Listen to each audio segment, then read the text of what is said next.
श्री शिवाय नमस्तुभ्यम। कीसू गंगवार के चैनल में आप सबका स्वागत है। आप सब अंत तक बने रहिए हमारी वीडियो में। दोस्तों, सावन के महीने में सोमवार के व्रत का बहुत बड़ा महत्व है। सावन का महीना भगवान शिव को अत्यंत प्रिय है। उसमें भी सोमवार का दिन जो भगवान शिव को ही समर्पित होता है। तो ऐसे में सोमवार के दिन व्रत धारण करने से, भगवान शिव की पूजा आराधना करने से मन वांछित फलों की प्राप्ति होती है। और तो बहुत से भक्त हैं जो सावन के सोमवार व्रत करते हैं। कई भक्त ऐसे हैं जो कि इसी महीने से 16 सोमवार व्रत प्रारंभ करते हैं। और कई भक्त ऐसे भी हैं जो सावन के महीने से सोमवार के व्रत शुरू करते हैं और पूरे 1 वर्ष तक व्रत करते हैं। तो भक्तों की अपनी श्रद्धा होती है भगवान शिव की कृपा पाने के लिए, उनको प्रसन्न करने के लिए सोमवार व्रत धारण करना। और कई भक्त ऐसे हैं जो मनोकामना के निमित्त ये व्रत धारण करते हैं। कई भक्त निष्काम भाव से भगवान शिव की कृपा के लिए व्रत धारण करते हैं, उनकी प्रशंसा के लिए व्रत करते हैं। तो जिस भी भाव से भगवान शिव की पूजा आराधना करते हैं, भगवान शिव वो हमारी मनोकामना पूर्ण करते हैं। जिसे भक्ति चाहिए उसे भक्ति की भी प्राप्ति होती है, जिन्हें मोक्ष चाहिए उन्हें मोक्ष की प्राप्ति होती है, जिन्हें संतान चाहिए उनको संतान की प्राप्ति होती है। दंपत्ति जीवन सुख में चाहिए या फिर विवाह में बाधाएं आ रही हों, विवाह की बाधाओं को दूर करना चाहते हैं, मन चाहा जीवन साथी पाना चाहते हैं, अपार धन संपदा पाना चाहते हैं, यश प्रतिष्ठा मान सम्मान पाना चाहते हैं, मतलब भौतिक सुख पाना चाहते हैं, उन्हें भगवान शिव की कृपा से भौतिक सुखों की भी प्राप्ति होती है। तो सोमवार का व्रत अत्यंत श्रेष्ठ माना गया है, दुर्लभ से दुर्लभ मनोकामना पूर्ण करता है। और आज की वीडियो में आपसे बात करने वाले हैं सावन के सोमवार के व्रत के बारे में। बहुत से भक्त जानना चाहते हैं कि सोमवार का व्रत कैसे करना चाहिए और कितने व्रत करना चाहिए, और सोचते हैं सोमवार के व्रत कब से शुरू करना चाहिए। सावन में कृष्ण पक्ष से शुरू करें या शुक्ल पक्ष से शुरू करें या अधिक मास जो बीच में आ रहा है तो उसमें शुरू करना चाहिए। और जो भक्त पूरे वर्ष के लिए सोमवार का व्रत शुरू करना चाहते हैं उन्हें किस प्रकार करना चाहिए, व्रत के नियम क्या होते हैं। अगर हम 16 सोमवार के व्रत कर रहे हैं तो 16 सोमवार के नियम क्या होते हैं, 16 सोमवार के व्रत में हमें क्या खाना चाहिए, क्या नहीं खाना चाहिए, किस प्रकार से पूजा आराधना करनी चाहिए, और सावन के सोमवार के व्रत के नियम क्या होते हैं। सोमवार जो नॉर्मली सोमवार होता है पूरे बरस करते हैं उनके लिए क्या नियम होते हैं। तो आज की वीडियो आपको सारे प्रश्न के उत्तर मिलेंगे वीडियो में, और आप वीडियो हमारी पूरी ज़रूर देखें।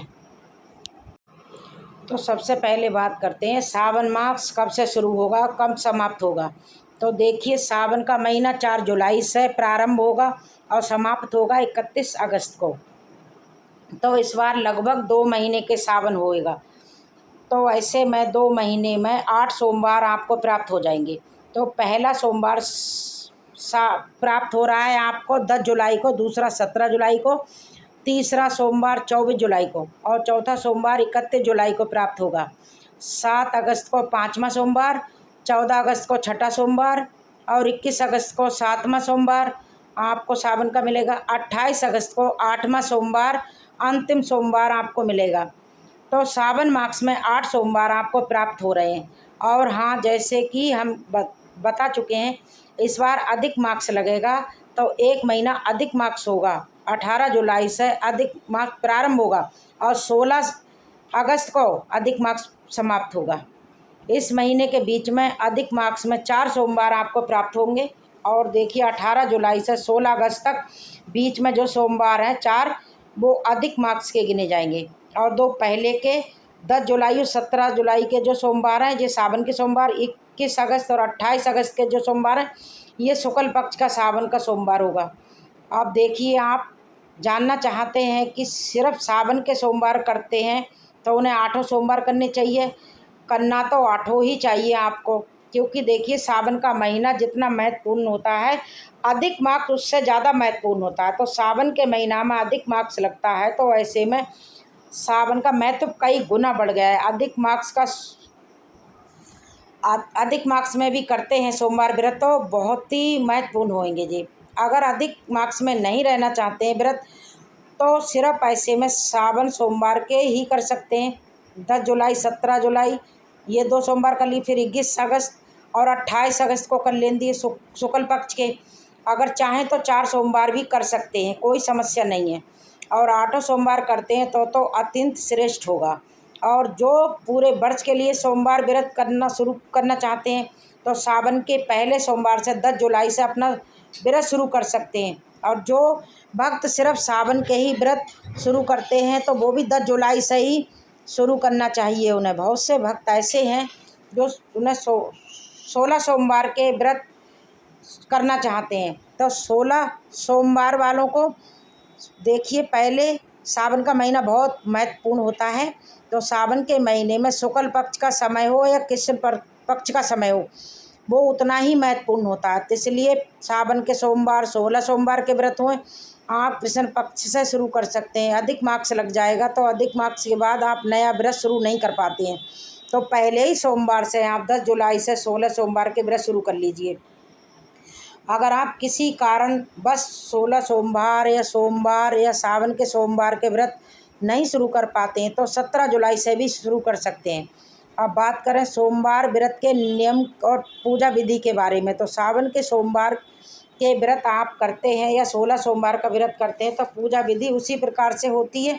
जैसे कि सुबह जल्दी उठेंगे, स्नान आदि से निवृत्त होकर साफ स्वच्छ वस्त्र धारण करके घर के मंदिर में पूजा कर लीजिए। भगवान सूर्य को जल अर्पित कर दीजिए।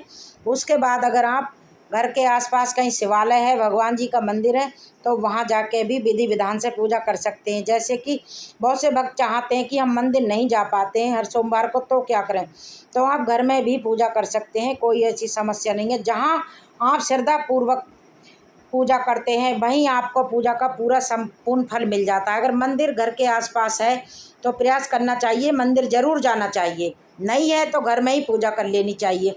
और पहले दिन आप व्रत शुरू करते हैं तो व्रत का संकल्प जरूर लेना चाहिए कि किस उद्देश्य से आप व्रत शुरू कर रहे हैं, किस उद्देश्य से व्रत कर रहे हैं, या बरस भर आप सोमवार के व्रत कर रहे हैं या 16 सोमवार व्रत कर रहे हैं। संकल्प की विधि एक ही होती है, बस सोमवार की संख्या आपको बोलते समय ध्यान रखना होगा। संकल्प लेने के अक्षर जल और पुष्प ले लीजिए, भगवान शिव का सुमरन कीजिए अपने मन में, उनके सामने एक दीपक जला लीजिए, उसके नाम अपना नाम बोलिए, अपना गोत्र बोलिए, जिस स्थान पे आप रहते हैं उस स्थान का एड्रेस बोलिए। उसके बाद भगवान शंकर के सामने ये संकल्प लीजिए कि कितनी संख्या में आप ये सोमवार का व्रत करना चाहते हैं और किस मनोकामना से व्रत करना चाहते हैं।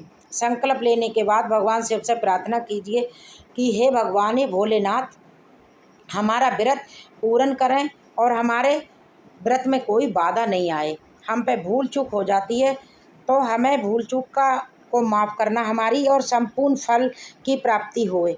ऐसी भगवान से प्रार्थना करें और अपना व्रत आरंभ करें। अपनी भावनाएं व्यक्त करने के लिए आप संकल्प लें और अपनी मनोकामना को भगवान को बता दीजिए। संकल्प लेने के बाद भगवान शिव के इसके बाद विधि विधान से आप उनकी पूजा करें। तो पहले सोमवार के दिन जब व्रत शुरू करते हैं विधि पूर्वक संकल्प लेना आवश्यक है। बहुत से भक्त सोचते हैं कि हर सोमवार को संकल्प लेना चाहिए। अगर हर सोमवार को व्रत करते हैं तो पहले सोमवार को संकल्प लेते हैं, एक संख्या निर्धारित करते हैं कितनी संख्या में आप व्रत कर रहे हैं।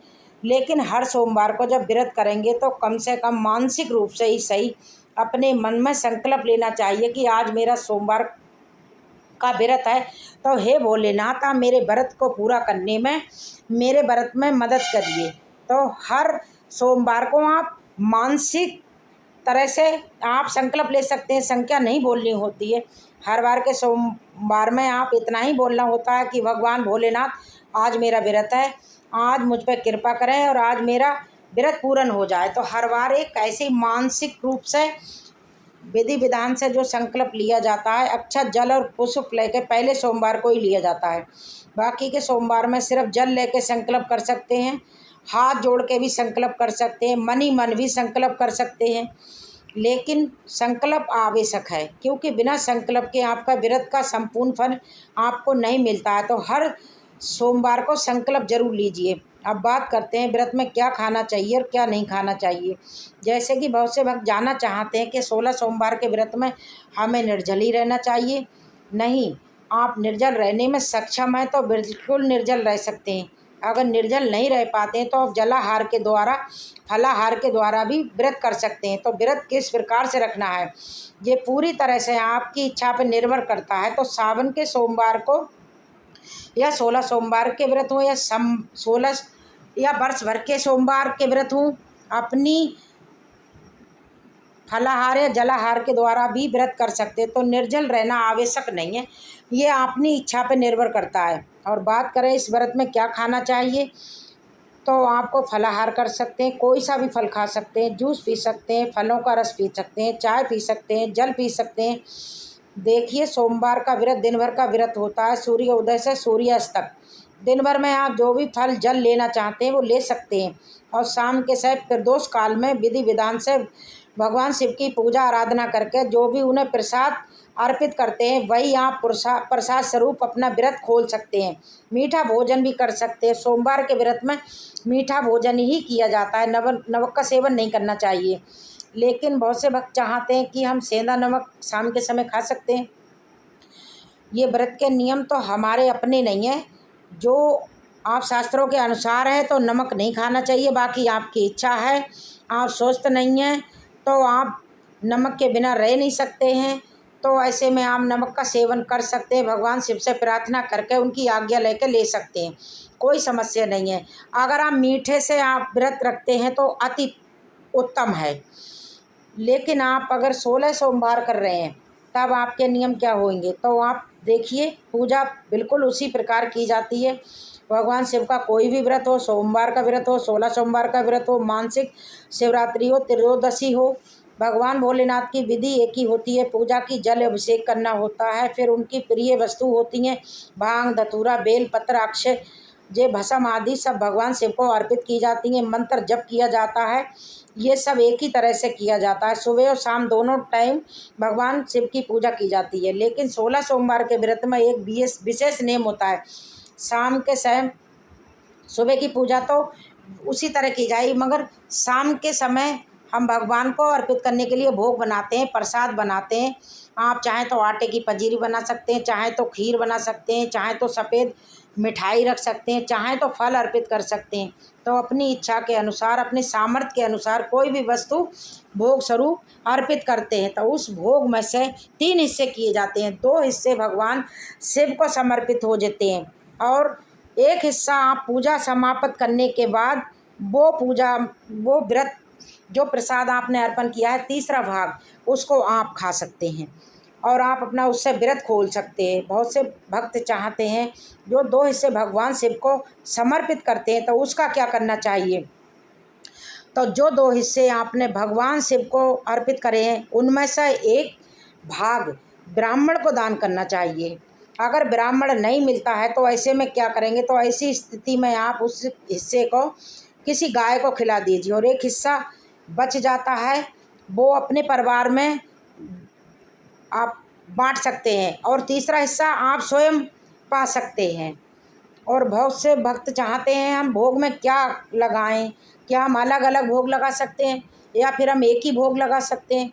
देखिए, वैसे तो शास्त्रों के अनुसार एक ही भोग हमें 16 सोमवार अर्पित करना चाहिए। पहले सोमवार को पंजीरी का, चूरमे का प्रसाद अर्पित करते, तो हर सोमवार का नेम ले लीजिए, पंजीरी आप करेंगे अर्पित। अगर इसके अलावा कुछ अर्पित करना चाहते हैं तो पंजीरी को मुख्य रूप से रखिए, इसके साथ आप फल अर्पित कर सकते हैं।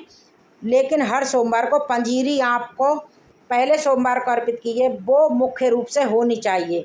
इस बात का ध्यान रखिए, इस बात का ध्यान जरूर रखिए। जो भी चीज़ें, जितनी चीज़ें आप भगवान को अर्पित करते हैं उसमें से एक हिस्सा आपको ग्रहण करना है। 3 हिस्सों में से एक हिस्सा आपको ग्रहण करना है। जो भोग आप भगवान को अर्पित कर रहे हैं, जितना भी अर्पित कर रहे हैं, जितनी भी वस्तु अर्पित कर रहे हैं, उनके 3 भाग करे जाएंगे। उसमें तीसरा भाग एक आपको ही भोजन के रूप में वो पाना है और शाम के समय मीठा भोजन ग्रहण कर लेते हैं। और सबके लिए राधे राधे।